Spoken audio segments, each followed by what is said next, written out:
Здравейте, казвам се Пепа Александрова, психолог. Ще се поговорим днес къде изтича жизнената ни енергия, как да си набавим жизнена енергия. Особено в днешно време, когато обществото е обездвижено, храним се нездравословно, прекарва се твърде много време пред интернет или телевизионния екран. Хората започват да страдат от липса на енергия. Всеизвестно е, че натам, на където е насочен нашия фокус, натам изтича и нашата енергия. Затова, прекарвайки много време в интернет пространството, пред социалните мрежи, хората губят своята енергия. Още повече, че там се стои в едно статично положение. Губиме енергия, когато фокусът ни е насочен понякога към драмите на други хора. Влизаме в ролята на спасител, искаме да им помагаме, или пък те ни занимават твърде много. Това са така наречените токсични отношения. Тогава със сигурност губим от нашата енергия и трябва да се научим да казваме не. Губим енергия и насочвайки фокуса си към наши вътрешни конфликти, вътрешни травми. Това в повечето случаи на неосъзнато ниво. Примерно, ако има зациклени емоции, замръзнали или потиснати, различни детски травми, които ни вкарват в едни и същи модели и различни такива състояния могат много да ни бутнат емоционално и да свалят енергията ни. Губиме енергия, когато сме в различни зависимости. Това е ясно, когато не се храним здравословно, не пиеме достатъчно вода. Добрата новина е, че можем да си набавим енергия, но първо е желателно да минем през процеса на осъзнаване, да насочим фокуса натам и преди всичко да насочим фокуса и вниманието към себе си, към своите интереси, своите цели, да държим добро самочувствието си, да се стараем да сме добре образовани, да обръщаме внимание на храненето, на спорта, на движението, да се опитваме да взимаме ресурс от нашето семейство и нашия род. Там има голям потенциал. Да умеем да поставяме здравословни граници лични и здравословни граници в отношенията ни с хората. Добре е да умеем да влизаме в ролята на наблюдател на нашето емоционално състояние и на нашия живот. Да забелязваме, ако сме зациклили или блокирали в някоя емоция. Да забелязваме, живеем ли в ролята на жертва и изживяваме ли се често като жертва. Ако е така, трябва да потърсим начин да излезем от тези състояния. Някога е нужно да се обърнем към близки хора или към професионална помощ за тази цел. Целенасочено е добре да търсиме дейности, които ни зареждат. Това е, например, разходките сред природата, неща, които на нас ни се отдават и ги правиме добре. Обикновено се зареждаме от тях. Да си спомниме като деца какво ни зареждаше.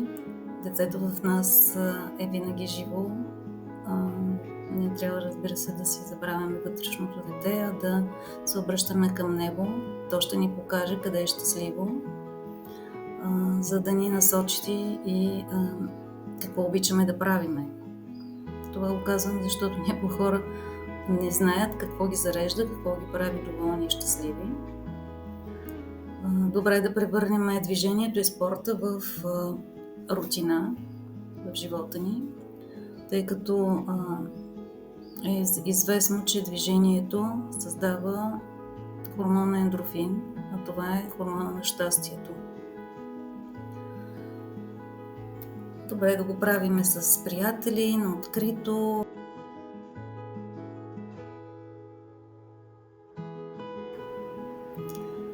Какво може да ни напълни? Всеки за себе си ще определи. Някои се зареждат от четене на книги, рисуването, духовни практики, медитирането.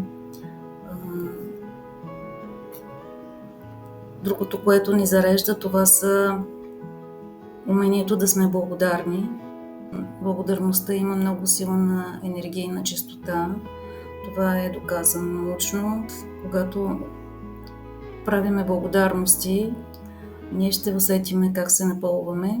Дори има практики, които аз лично също съм давала за повдигане на емоционалното състояние, свързани с благодарността.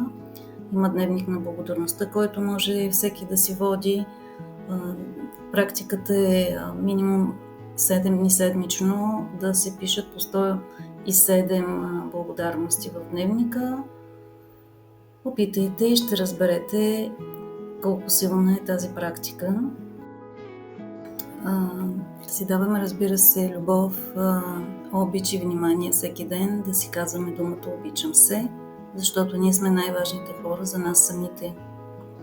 Много е важно, когато имаме някаква идея, да пристъпим към бързо действие, да не отлагаме, защото в самата идея се крие заряда, който ще ни даде възможност да действаме и да реализираме наши цели, и това ще ни напълни с енергия до следващата стъпка, която ще даде следващия заряд, и така ще можем да сме дейни хора.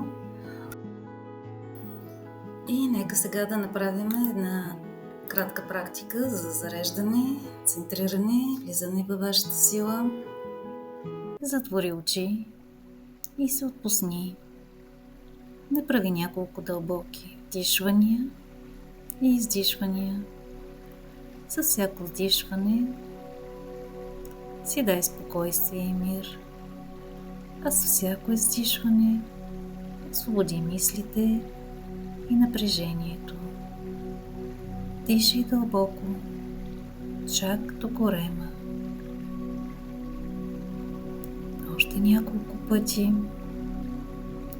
Позволи си да се отпуснеш още малко. Сега усети как с всяко вдишване се изпълваш със светлина, а с всяко издишване от теб се отделя напрежението и тревогата от деня във вид на сива светлина. Продължавай да дишаш. Виж как с всяко вдишване изпълваш сърцето си с любов и светлина. Усети там своя център. Усети своето сърце. Усети своята светлина и сила. Усети своята енергия. Почувства ли я? Тя е там. А сега я оголеми. Влез в силата си. Центрирай се. Подишай в тази сила и си кажи: аз съм центриран, аз съм заземен, аз влизам в своята сила.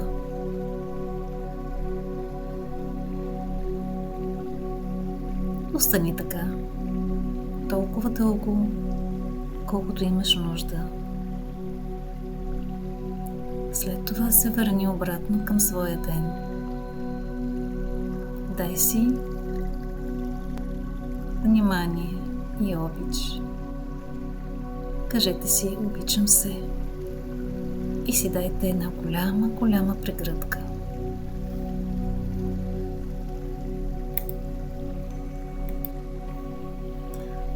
Имайте един прекрасен и вълшебен ден, пълен с много енергия и усмивки.